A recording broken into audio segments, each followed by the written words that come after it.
Good day to everybody. My name is Edward. I'm a Harry Wright swimming teacher. I've been in this company for the past 8 years. And a little bit about myself. I've been coaching before I came to Hong Kong. 8 years ago, I've been coaching for like 28 years, so a total of 36 years of teaching and coaching as my background. So I've been to different parts of the world, and the knowledge that I accumulated working with different swimmers all over the world allowed me to get this vast amount of knowledge that I want to share with you. So what's going to happen is part of this knowledge I'm going to share with you now, starting with our first topic. Okay, the topic that we're going to be discussing today is efficient turns. Now when we say efficient, we're talking about making the turns fast but less energy being consumed, all right, with less energy being consumed.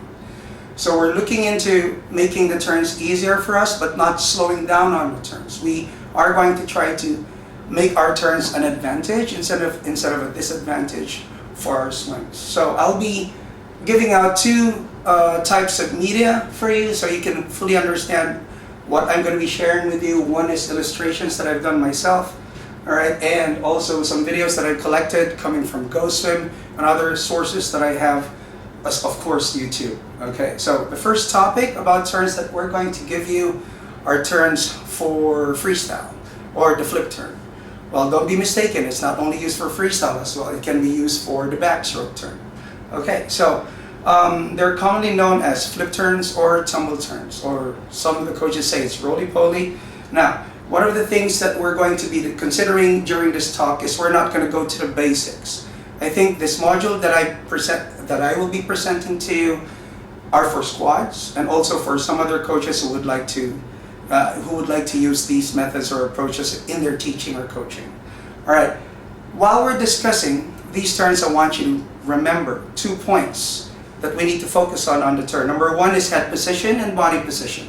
Okay, if you don't have the right head position and body position while you're executing these turns, then it won't work. It won't be energy efficient. You'll be burning more energy just trying to do the turns. The number two factor is the hand actions.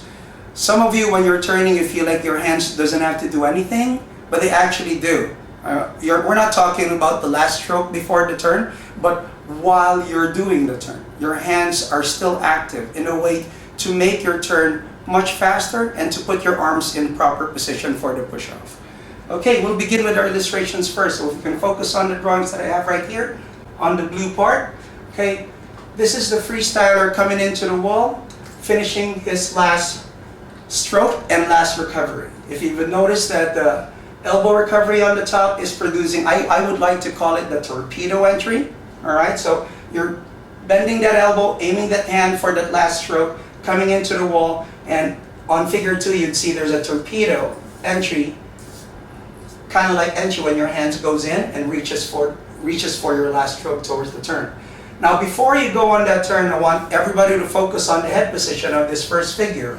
You would notice that the head is slightly submerged, but not yet under the water, all right? Because we want you to be sighting the wall right before the turn, and you should also have the ability to look down at the bottom. So your head should be on a certain angle, like so, and you have 2 places that you look into, and that's the wall and the floor at the same time, which means your head is in the right position while your hand is torpedoing in through the surface.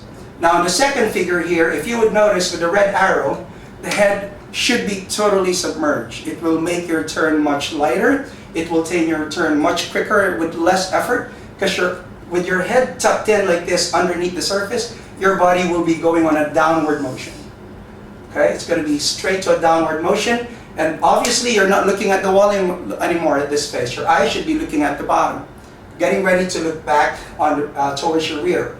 Now once you've finished your last stroke and both hands will be at the back, on figure number 3, I've pinpointed here with red arrows. If you would focus here, the hands are going to shift to a different position. So your hands on the finish of your stroke will be looking like this. But right before you produce that turn, when you're about to do that curl, make sure you anchor the hands with your palms facing down to the floor. Both hands are changing directions, as so. Okay, and what those hands are going to do is, while you do your flip turn, you're going to be pulling the water downwards towards your head. All right, so you'll be pulling your hands back towards your head until it reaches to the top of your head. Again, as I've said, the two things that we need to focus on during this turn is the hand actions that you produce during the turn, and this is obviously it. You reverse the hands, anchor the hands, and pull the hands towards your head as you're producing the turn. Second point is that you focus on your body position. Okay, you can't be flat on your back, you gotta be arched. So you look like, it's what I call the ball mentality. You gotta tuck in like a ball as you produce that turn. Now, on this illustration number 4, I did a big circle around the feet. I want everybody to focus on how you position your feet prior to your feet coming out of the water, all right? In order to, travel over the water. Before that, you gotta do what we call a plantar flex, like what you do on breaststroke right before you do your kick.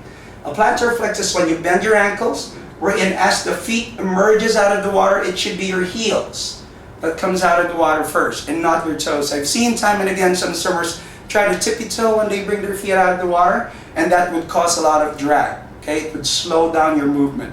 Even though you're anchoring and pulling your hand in to help your upper body go quickly underneath the water, your legs will slow you down if you point your toes. So make sure that your legs and your feet cooperate if they're in proper position. Now, there's also another thing about your leg position when it's above the water, when it's flying over the water. Some coaches and some swimmers would prefer getting their heels as near to your bottom, okay, to make your turn more tighter.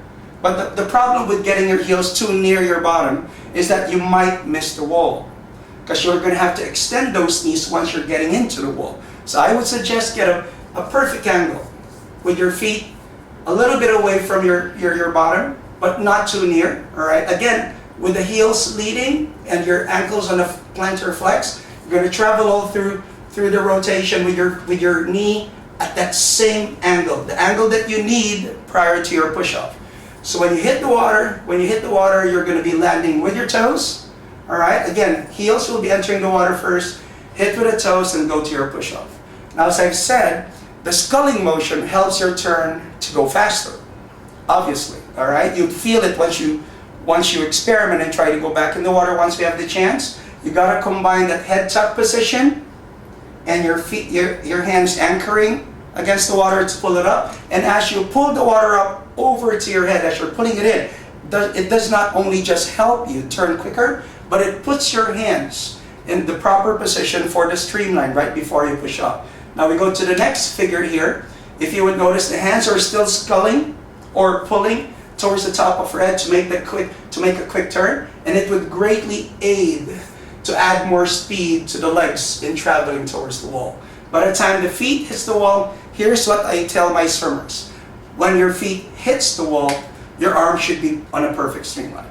Okay? Some swimmers, they cause a little delay because they hit the wall with their feet and their elbows are still bent. I would always suggest to my swimmers, by the time the feet hits, elbow should be on the streamline. So all you need to do is release, push off and release, and keep those arms tight until you rotate back to your prone position. Okay, now just to drive a point of everything that we've discussed on the illustrations, I prepared a video for you coming from Go Swim. Everybody, we're going to be focusing on this swimmer. There's an underwater video of his turn. Okay, now we're going to do a little slow-mo so everybody understands everything that we discussed earlier. On that last stroke, your head should be on a total submerged position, if you notice. There you go. Okay, so it's easier with the back arch, as so. So it's smoother for the upper body to come in. Notice that the hands are already starting to anchor against the water. Look how the hand reversed with the palms facing down to the floor. And the heels will be the first ones to come out of the water on a plantar flex position. Notice that the hands are continuously sculling towards the top of the head. And as soon as you hit the wall, your hands are ready for that streamline. Now obviously this swimmer was not able to streamline as quick, so that was like an extra bonus for you as an advice that would make you turn much better than this swimmer on the video. As soon as he makes contact with the wall, those arms should be fully stretched. This is a little bit stretched. All right, and then as soon as you get off, just push off on your streamline. Okay? Now, also, as we discussed, this turn, we're going to be focusing more on that head position. This is a little drill that a lot of coaches are using, all right, in order to practice tucking in that head right before the turn. It's called cord flip turns. So everybody just watch this. Imagine that you are, or rather, if you don't have the cord, imagine that you have a cord that's tied about 2 or 3 meters away from the wall. And this exercise actually is a big distraction for the swimmers in order to let the swimmers learn how to tuck their heads in prior to doing their tumble turn. So there's the cord. And this swimmer will tuck in his head right there beneath the cord right before he does that turn. Now it's irrelevant whether if you use this exercise and not reach the wall or hit the cord, is actually irrelevant. The most important part of this exercise is to teach swimmers to tuck in their heads right before producing the turn. Okay? So in the following videos, you would see the swimmer, the underneath part, tucking in his head, and he actually hits the cords but slips off it and is able to do a push-off. There can be another instance where you're able to hit the cords and hit the cords right above it and be able to do the push-off like here. There. So the cords is not really an issue. It will not stop you from turning. It's a good exercise in order to teach your swimmers how to tuck their head in right before turning.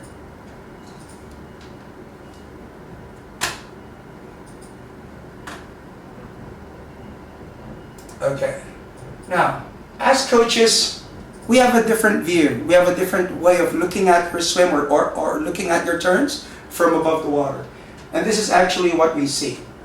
This is the ideal freestyle turn with your head tucking in. But you know, common mistakes happen, okay? Common mistakes happen with lots of swimmers. Like on this next video, everybody watch, this swimmer sighting the wall and actually lifting half of his head above the water prior to the turn. This happens a lot. Now some swimmers feel like they're faster when they make that effort. But what it does actually is it causes more drag to your upper body upon its entry going in, which results to consuming more energy, trying to use your core to drive in water. Okay, so we'll try to avoid that by tucking the head in. The next video shows a swimmer tucking in his head right before the turn. But sometimes there's this instance that the swimmer feels like he's too far away from the wall, and he rises up again right before the turn. And another instance when the swimmer's on a neutral position with the head still too high and still causes that drag, that drag motion coming into the wall. Now you would notice what causes the drag. That big bubble, that big splash of water around the body. See that? Okay, that big splash around the shoulders and around the head, it represents the amount of drag that the upper body is producing right before producing the turn. Okay? So what we want to happen is your head to totally go under. So this is obviously not the one that we want. The swimmer is going up.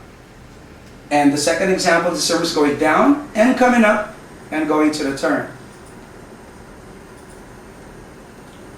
This is the swimmer that actually goes neutral and goes straight in. As seen by your coach, this is what we want you to do.